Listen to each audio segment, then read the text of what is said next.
These are 4 of the most satisfying revenge stories of the week. Here we go.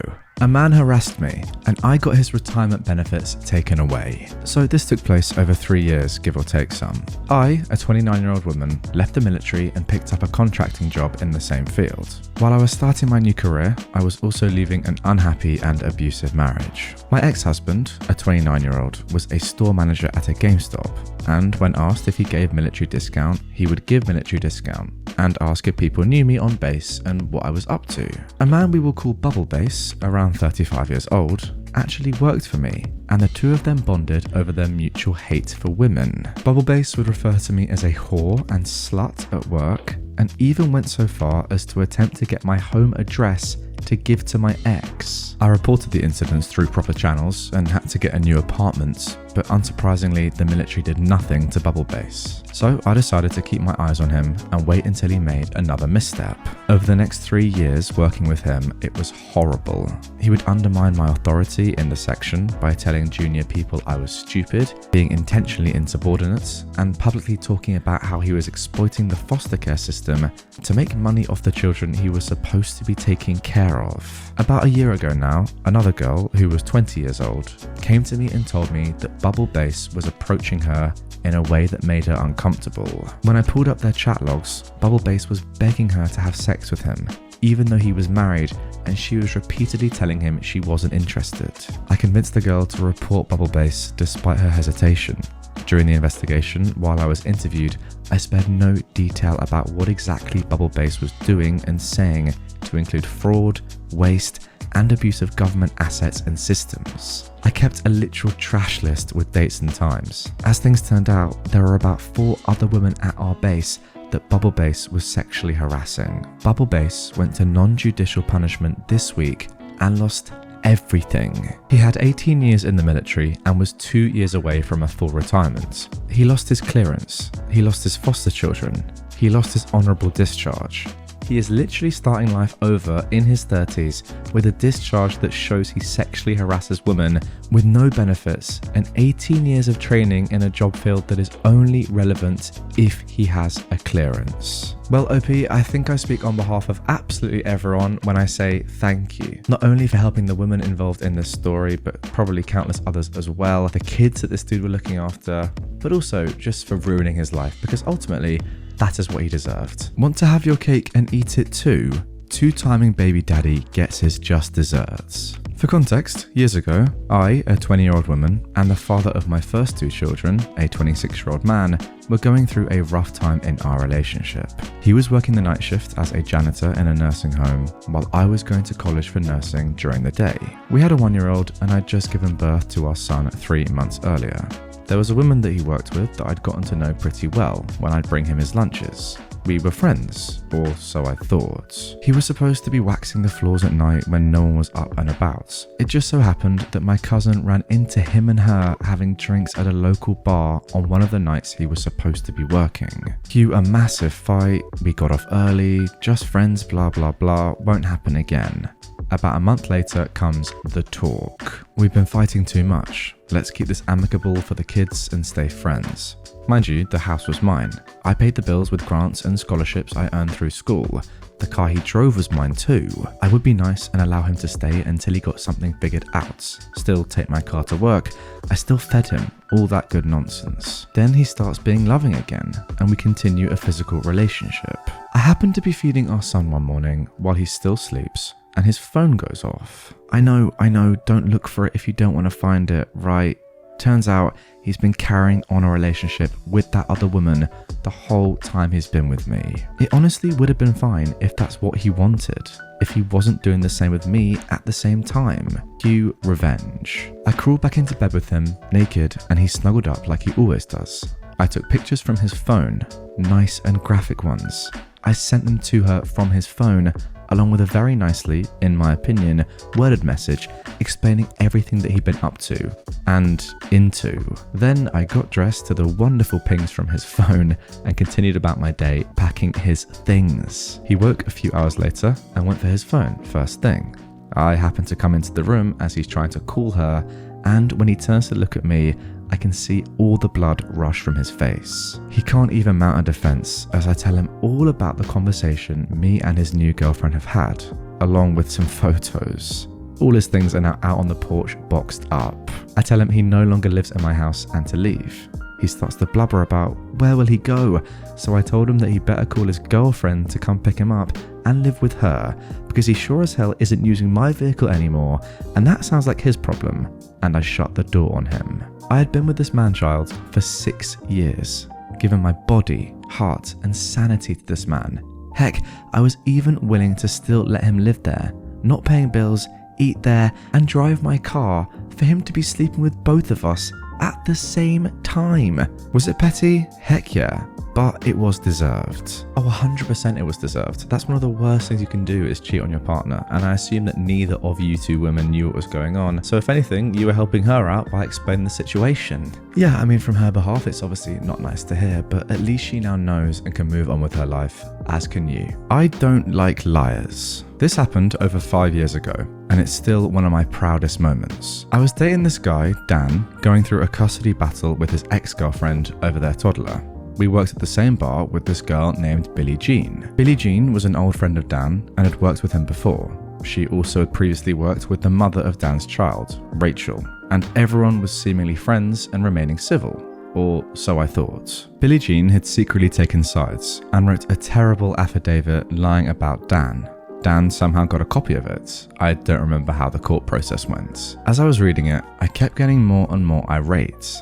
I hate liars, and one thing I really feel that crosses a boundary is using a child for leverage to hurt the other parents. Billie Jean was knowingly lying under oath and siding with Rachel to prevent Dan from parenting his kid, and he was by no means a bad dad. Well, Billie Jean had enemies that I worked with and had easy access to contacts. These enemies had sold Billie Jean a car that she wasn't paying them for. I didn't necessarily like the people who owned the car, but the enemy of my enemy is my friend. I called them up and told them I came in peace. I asked if they had Billie Jean's address to get back their car. They did not. I passed off Billie Jean's info and waited for her to call me. Now, I was one of 2 people who could have ratted out the location of the car. And when Billie Jean called me to tell me her car got repoed, she said, "I have no idea who could have done it. It would either have been you or my ex, Robbie." I tell her casually, "I don't think it was Robbie." And I swear up and down, she responded with, "Well, who would have done it then?" I held back laughter and finished the conversation with a half-assed, "Oh, I don't know, that's so weird" type comment until she hung up. Dan was next to me in the car, snickering. Dan once shared custody of his child, and Billie Jean lost her bar job because she didn't have transportation to work an hour away. To this day, I wonder if she ever pieced together that it was me. I don't like liars. Well, fair play to you, OP, for getting the right justice in the end, because there is nothing worse, not that I know, but I can only imagine, than knowing that you're a good parent and not having access to your child. Guys, if any of you are watching or listening and you're in that situation, or you know someone that is, my heart goes out to you. That must be literally terrible. I mean, having your car repoed, therefore not being able to go to work, and then losing your job is a close second, but hey, not being able to see your kid, a lot worse. Mum takes down the HOA from the inside. My neighborhood does not have a homeowners association. At least, not anymore. When my parents first moved in, with my older sibling maybe 2 years old, and with me as a little glowworm, there was an HOA. They took money from the neighborhood in exchange for their services. At first, and for quite a while, my parents just kind of shrugged it off. The HOA shoveled the snow off the streets in winter and dealt with trash collection, so they were doing something worthwhile, right? Ha, no. The city controlled the snowplows and garbage trucks, not the HOA. But still, there was the illusion of efforts. And besides, one summer they decided to contact a company to plant new trees all over the neighborhood. The fact that the company was owned by the son of the head of the HOA was totally coincidental. Those trees were the beginning of the end for the homeowners association. Why? Well, my grandma on my dad's side was visiting when they came around to plant the trees. My grandma, who was a certified master gardener, and so she stared through the windows of our house as the guys planted the trees, just dropped the saplings on the grass, still with their roots inside the bag they came in. No holes dug, no holes cut, just a bagged sapling lying on the grass like a pathetic and sad stick. The saplings laid there all night, no one came back to actually do their job and plant them. My master gardener grandma mentioned offhand that those saplings were going to die unless they got in the soil. And something then clicked in my mum's head. She was paying the HOA money, actual money, every month, while both she and my dad worked, taking care of 2 very little kids, sending us to daycare and preschool, and arranging babysitters and feeding us. And the Homeowners Association was just going to pull this half-assed BS instead of do what she was paying them for?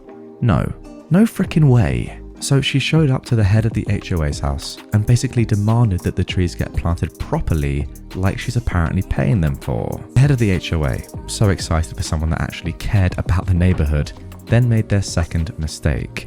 They asked if Mum wanted to join. She agreed. The trees were planted, but most didn't make it. My grandma was right. First things first, my mum showed up to the next HOA meeting. There were like 5 people there. No wonder they asked Mum to join. They desperately needed the people.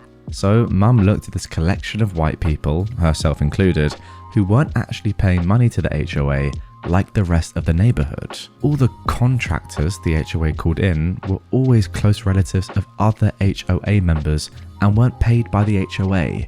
After all, they're family. So my mum started digging. She spent pretty much a full summer taking down the HOA before she had to go back to teaching in the fall. With me carted along after her and my sibling old enough to be in school or daycare, she dug through the years of paperwork detailing the HOA's financial situation. And she found something extremely enlightening. The HOA didn't actually do anything. Well, they didn't do anything to benefit the community. Everything they claimed to do was either covered by the individual homeowner or by the city itself. So they were collecting money from all the neighbourhood residents under false pretenses. And actually they weren't even supposed to be in our neighbourhood at all. Their association zone was a whole different neighbourhood. So what is a working mother of 2 small children to do while her husband is off at work and she's off for the summer? She goes door to door with pamphlets. Me and my sibling in a stroller as she weaves her way through the neighbourhood blocks. The pamphlets explaining the situation and how to stop paying for services you'll never get. Pamphlets that are, of course, written in both English and Spanish to account for the high amount of Latino and Hispanic people in our neighbourhood. And naturally, she got a lawyer and an accountant. It put a major dent in her pocket, but if it meant the entire neighbourhood wasn't exploited for money each month, it was worth every penny. Another HOA member helped her sift through the documents and data and pass out pamphlets and encourage people to show up to the meetings, but had to back out because of work-related reasons. My mum rolled up to the courthouse, flanked by the lawyer and accountant, her kids safe at home with her husband, and had more than enough evidence to get the Homeowners Association the frick out of her neighbourhood, expose the fraudsters for the frauds they were, and make sure that no HOA would ever push their luck in our neighbourhood. It's been almost 19 years now, and no one's even tried making another Homeowners Association. Well, OP, first of all, can I just say, love to your mother. She is an unbelievable woman. Guys, if you're watching on YouTube and you can comment down below, get in the comments and just put love to your mother. That's all I want to see down there, because it's all I believe in. I mean, seriously, what a woman, off her own back for 0 pay, and ultimately she lost money here, quite a lot of money it sounds like. She is just getting rid of people that are exploiting others for no personal gain of her own, other than just helping out other people that don't even realise they need the help. What a lovely woman. What I'd love to know is what happened to all the money that was gathered over the years from residents in that neighbourhood. I assume it was just gone, which is a real shame, but at least for the next 19, 20 years and into the future now, no other money will be taken for no reason.